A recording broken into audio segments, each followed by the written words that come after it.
Quand, dans 200 ou 300 ans, on écrira l'histoire de la maîtrise de l'espace par les terriens, ce qui va suivre sera sans doute au cœur d'un chapitre majeur de cette épopée. On se souviendra alors qu'autour des années 2010 apparut un nouveau profil d'armateur spatial. T-10, 9, 8, 7, 6, 5, 4, 3, 2, 1, 0.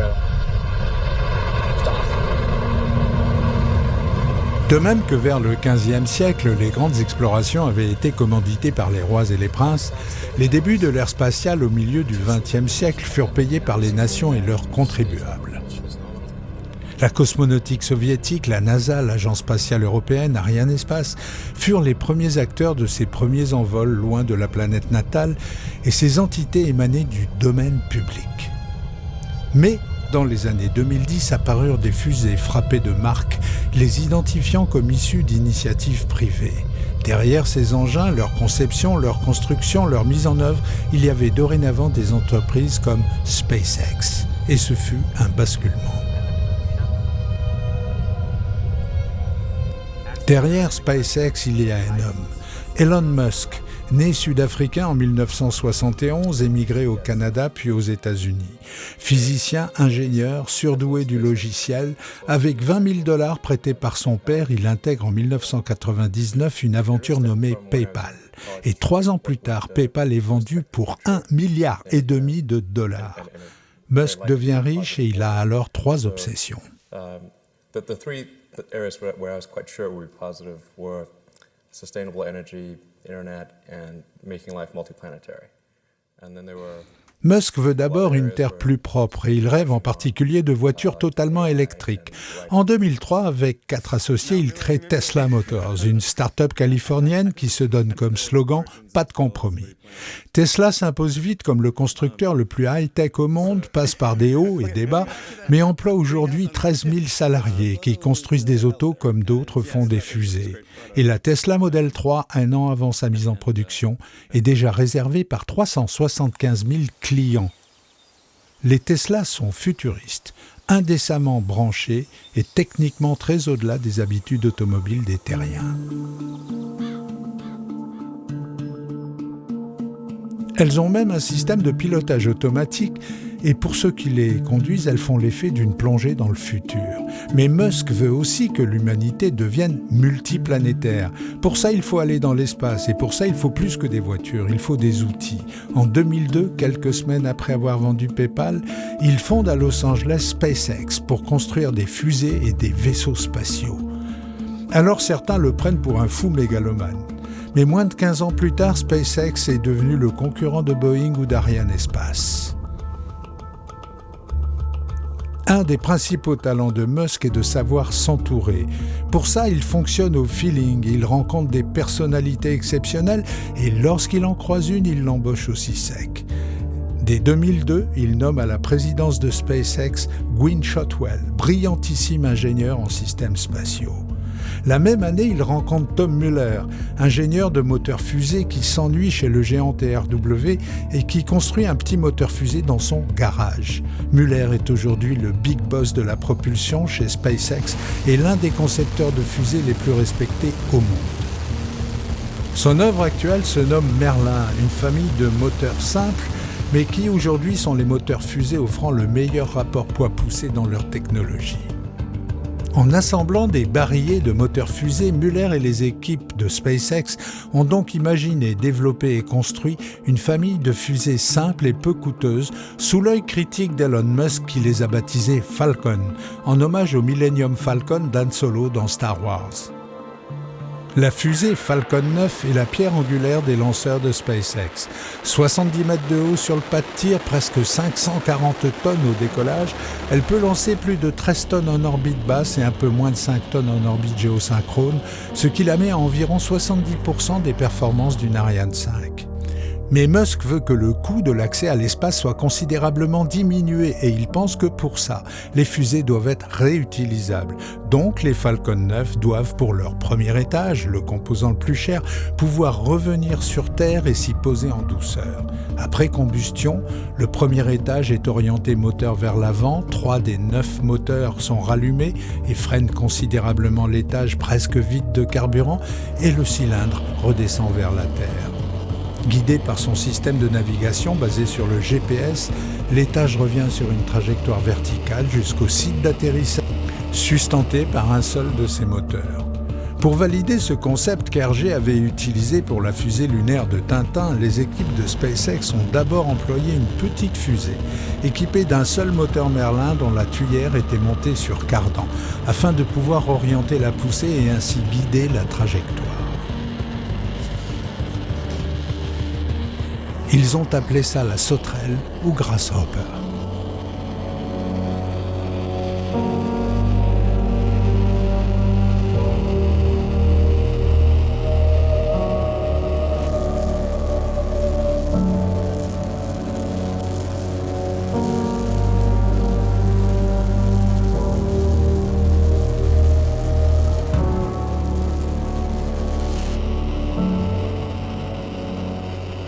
Mais on n'apprend pas à maîtriser le vol des fusées sans en casser d'abord quelques-unes. L'étape suivante consistait, après les essais de plusieurs évolutions du Grasshopper, à faire se poser une vraie Falcon 9.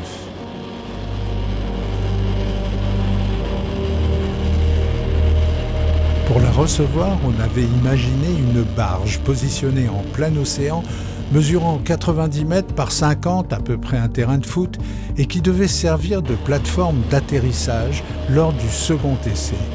Mais une vanne d'alimentation en carburant resta bloquée.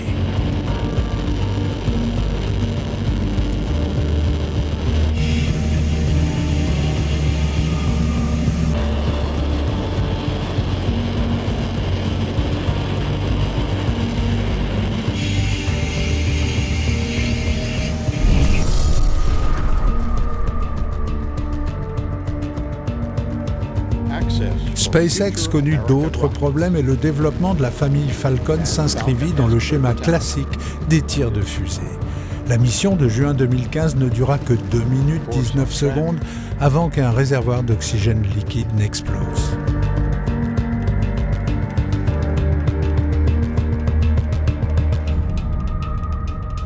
Dans ce métier, on apprend de ses échecs. La mise à la retraite des navettes spatiales en 2011 laissa les États-Unis et l'Occident sans véhicule capable d'envoyer des équipages dans l'espace. Dès les débuts de SpaceX, Musk avait décidé de construire Dragon sur le modèle d'Apollo, une capsule spatiale réutilisable, la plus simple possible mais la plus high-tech possible. Et il s'était aussi inspiré du formidable travail de la cosmonautique soviétique avec ses Soyouz en imaginant son vaisseau en 2 versions, un cargo et un véhicule habité. Après concours, la NASA choisit Dragon pour être le cargo de ravitaillement de la Station spatiale internationale, mais aussi pour plus tard en assurer les relèves d'équipage. Après plusieurs missions cargo impeccablement réussies, les équipes de Musk préparent pour 2017 les premiers vols de la version V2, le Dragon habité. Musk a choisi le nom de Dragon à cause d'une chanson de Peter, Paul and Mary, Puff, le dragon magique. Avec le Dragon V2, on entre dans une astronautique où un certain souci du design a sa place. Comme les Soyouz, Dragon V2 est d'abord un véhicule automatisé, avec cependant la possibilité de reprendre une partie du contrôle en manuel.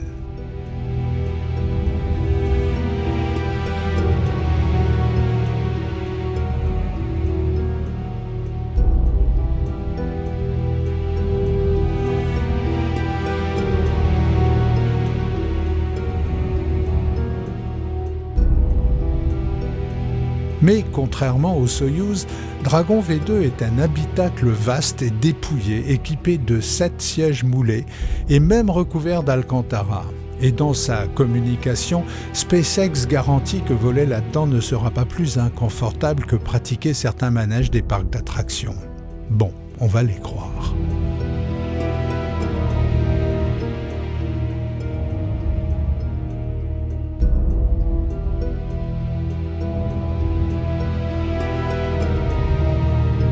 Reste que Dragon V2 n'a plus grand-chose des capsules Apollo. Mais il faudra revenir sur Terre. Et là encore, SpaceX fait les choses différemment.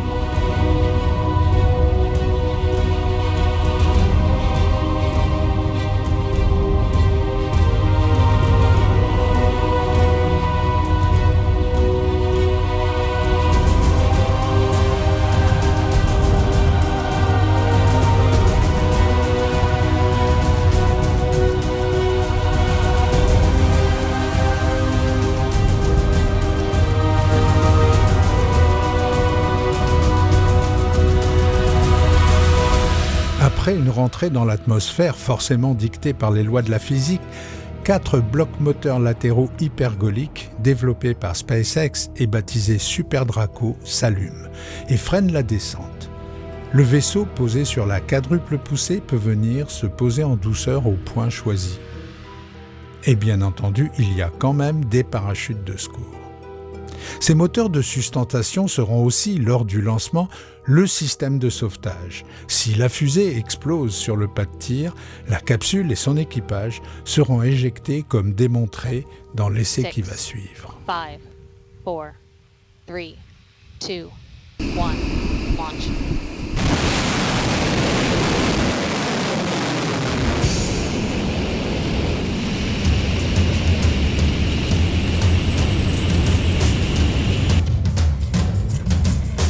Over 1 kilometer.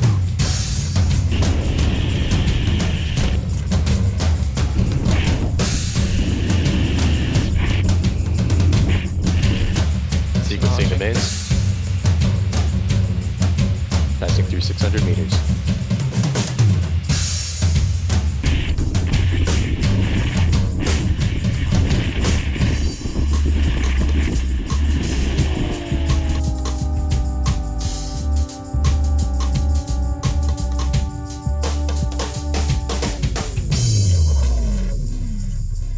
On a souvent reproché à Musk de pratiquer les effets d'annonce et ses détracteurs se sont même souvent réjouis de ses inévitables échecs. Le personnage, c'est vrai, est complexe et évoque parfois des réminiscences d'un Howard Hughes matiné de Gatsby le Magnifique. Mais régulièrement, il marque des points et réussit ce qu'il a annoncé comme lors du vol triomphal baptisé CRS-8, début 2016. Il s'agissait de lancer une Falcon 9 transportant un Dragon cargo chargé de 3 tonnes 100 de fret vers la Station spatiale internationale. Mais l'autre objectif de la mission était de ramener le premier étage en le posant à la verticale sur une plateforme océanique baptisée, encore un choix de Musk, Bien sûr que je t'aime encore, d'après le nom d'une station spatiale dans un roman de science-fiction de Iain Banks. Will continue to burn for about another 20 seconds, after which we will have main engine cutoff, or MECO. About 3 seconds after that, we will separate from our first stage, and then the second stage ignition will follow shortly thereafter.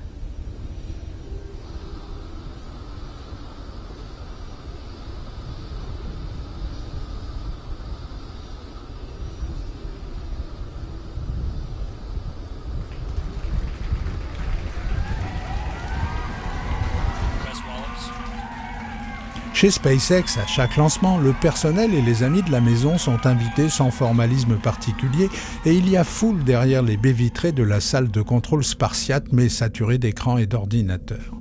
Ça fait partie du style SpaceX. Et dans la salle de contrôle de la station internationale à la NASA à Houston, l'ambiance est bien plus polissée. Many thanks.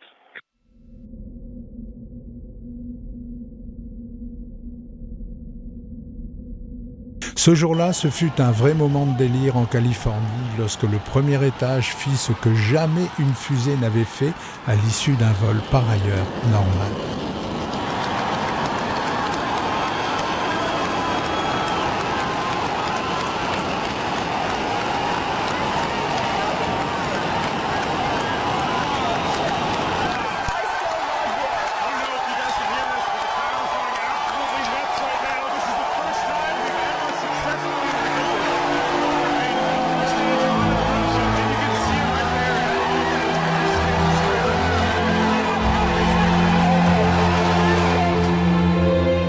Pour Elon Musk, L'objectif est d'arriver à réutiliser jusqu'à 10 fois chaque premier étage, ces 9 moteurs Merlin, ces systèmes de navigation et de guidage, et ainsi diminuer considérablement les coûts de lancement.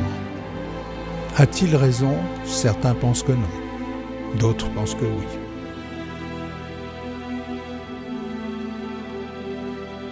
Après l'incroyable retour de la Falcon 9, restait au Dragon Cargo à effectuer son rendez-vous et son amarrage avec la station, ce qui était finalement l'objectif premier de la mission.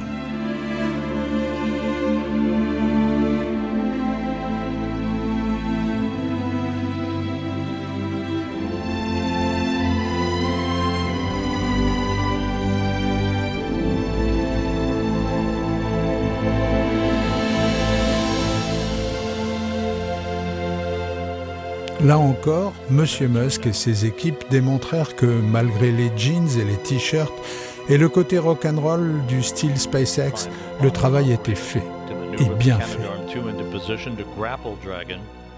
Last Saturday, the ISS Progress 63 cargo craft, the reply vehicle, arrived for an automated attached to the Earth-facing port of Harmony. Later this morning, it will mark only the second time in station history. Currently flying over the border between China and Mongolia.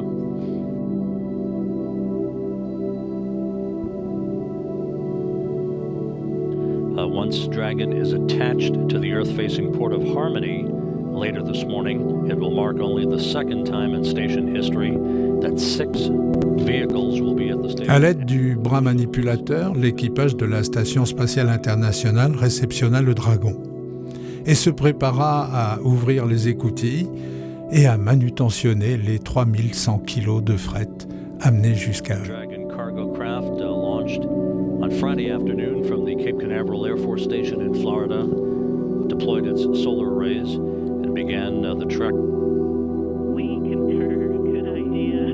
Thank you.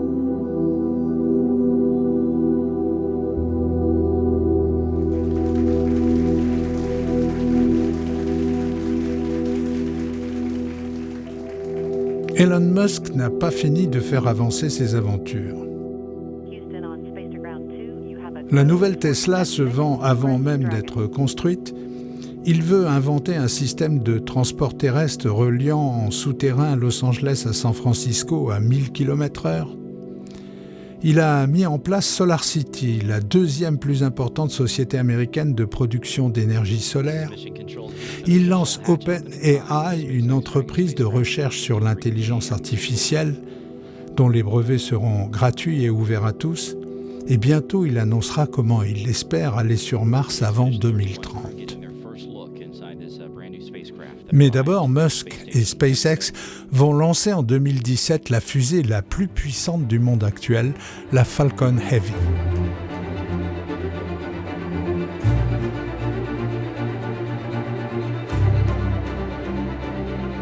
La Falcon Heavy.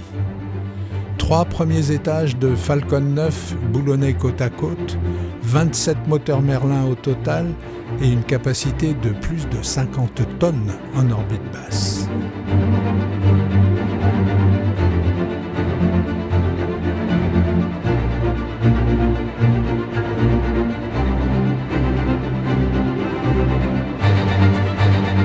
Depuis les géantes Saturn V d'Apollo, 2 fois plus puissantes, il est vrai, on n'aura pas vu cela.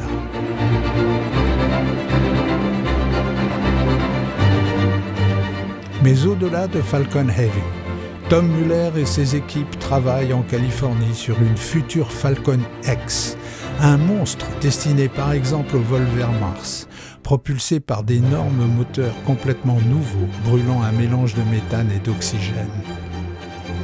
Mais ce sera une autre histoire.